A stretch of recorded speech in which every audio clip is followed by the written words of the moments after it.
Now we turn to number 10 in our series on 3 cosmic messages as we look at Revelation 14 and the messages of those 3 angels. This one's Satan's final deceptions, and we're given material from 1 Thessalonians and Ezekiel and John and so on.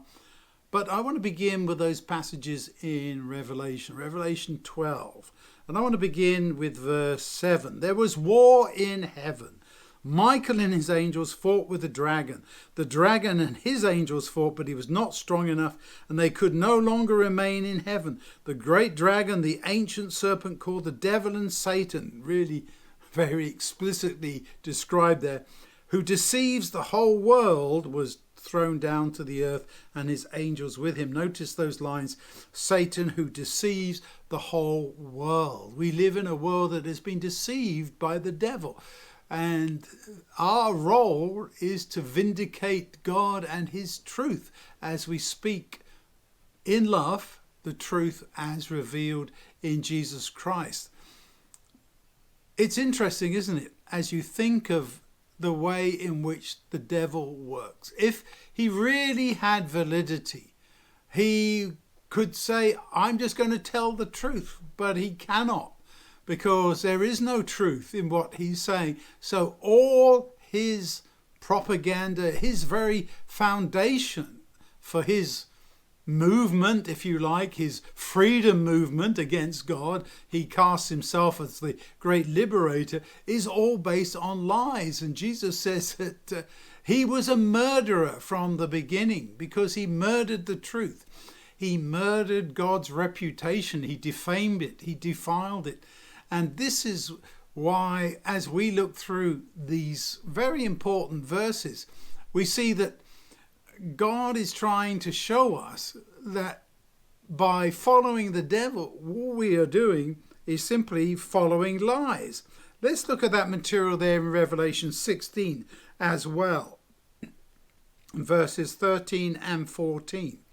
Then I saw 3 evil spirits that looked like frogs coming out of the mouths of the dragon, the beast, and the false prophet, summarizing all those who are what you could call the devil's spokespeople. They are the ones who are delivering his message.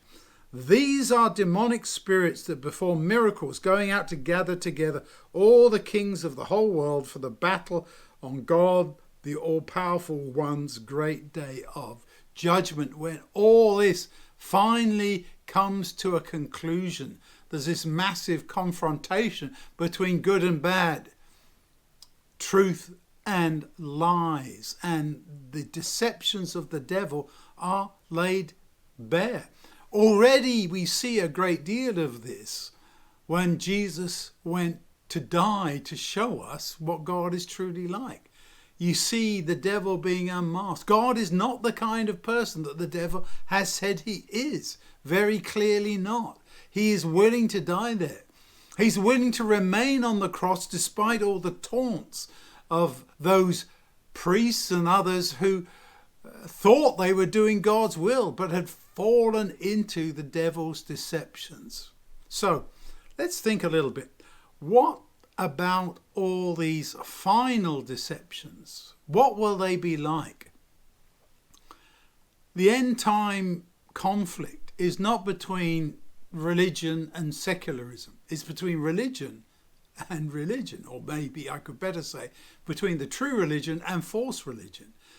The devil's deceptions are very much part of a false religion, a false way of thinking about God. And that's his intent. He wants to deceive us into thinking that he is right and that God is wrong.